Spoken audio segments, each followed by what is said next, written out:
Hello, good morning. Today we're working on a POS.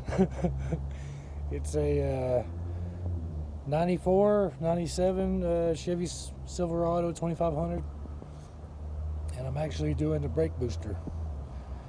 It's kind of funny, but thing's been leaking for a while, and I haven't wanted to replace it because it's not my truck, and but right now it's like it's what I need to do. So I'll show you what I'm doing here. It's a Chevy Silverado 2500, and it's the brake booster. I'll show you what I'm working with. So here, right here, we have the brand new one. Them things ain't cheap. They're like $250 for that sucker. $250. And it's connected to your brake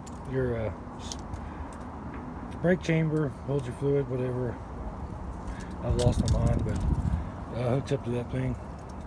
But you don't have to disconnect any of the brake lines, nothing like that. Just disconnect the brake thing away from the booster, and then get inside and take all the bolts out. It's time consuming and pain in the rear. So here let's see what I got right here. I've already started getting it apart. I've got the bolts right here. I've got that one and the other one on the other side. That's all taken off. All these lines, they've already been loosened. So it's just been leaking like a sieve. It's like there's a big old giant puddle under the ground here. Yeah, look at that. That's just from that. Years of unmaintained. Because nobody wants to fix shit around here. Everything's broken. So I'm doing it. So I'll show you here. I got that. And then the real pain is right here. I got my light up in there. Well, if you can see up in there, you can see I've started breaking the bolts loose. And you have the two top ones way up there. You got to take that off. You better have small hands or something with air. Maybe it goes a little faster. But yeah, that's how you do it right there. I'm gonna finish taking these bolts off, and then I'm going to I got to take the thing off the brake pedal. So when I get to that, I'll show you how to do that. And just in case if you haven't done it before and you can't afford to pay a mechanic, sometimes things are just a little easier to do it on your own and cheaper. So let's get at it. Alright, I got the bolts out. All them bolts are out. So next is to take the arm off the brake pedal right here. So I'm going to show you real quick. Let's see if I can get up in here. That way I can show you what I'm working with. Alright, boys. See that clip right there? All you got to do is take that clip off, and then everything slides out this side. So, piece of cake. You know. I mean, I guess if you're experienced, it won't take you that long.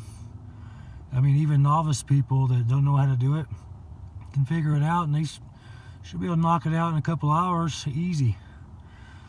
You know, so, but that's that. Let me take that off. You got to use a screwdriver and pop it off because it's got that keeper on it that holds it on that thing. Keeps it from sliding off and losing your brakes. You don't want to do that, do you? Especially not Colorado. So let me pop that off, and I'll take it off and get this job done. Alright, I got it popped off. This is what it looks like.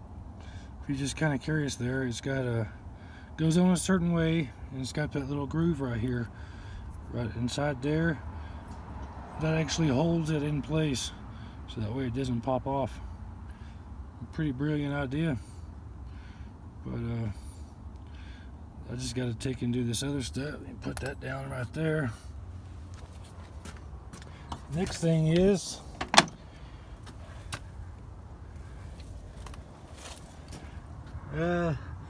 I just have to finish taking these lines off and hang my master cylinder.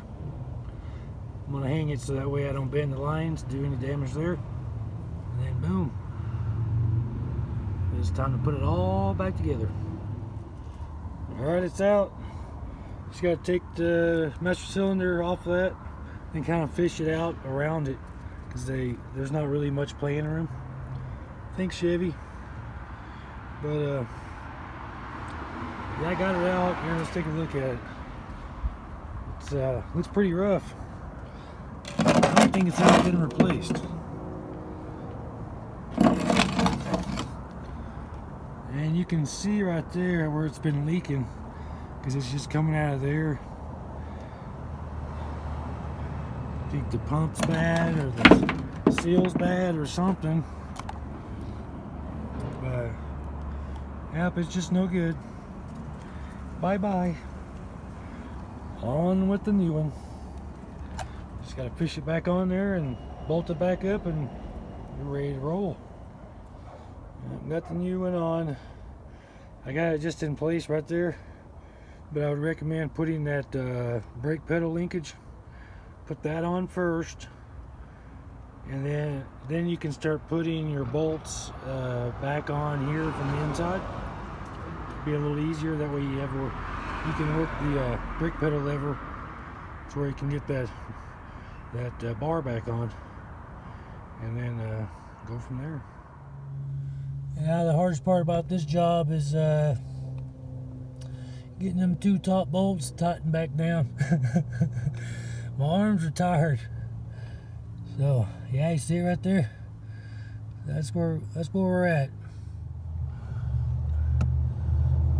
Yep, I got all that put back together, all 4 bolts on. I got the brake linkage put back on, the keeper put back on.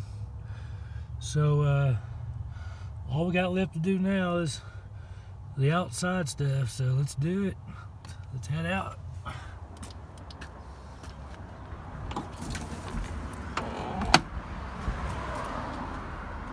Now we just got to do this now, and then just got to put the lines back on.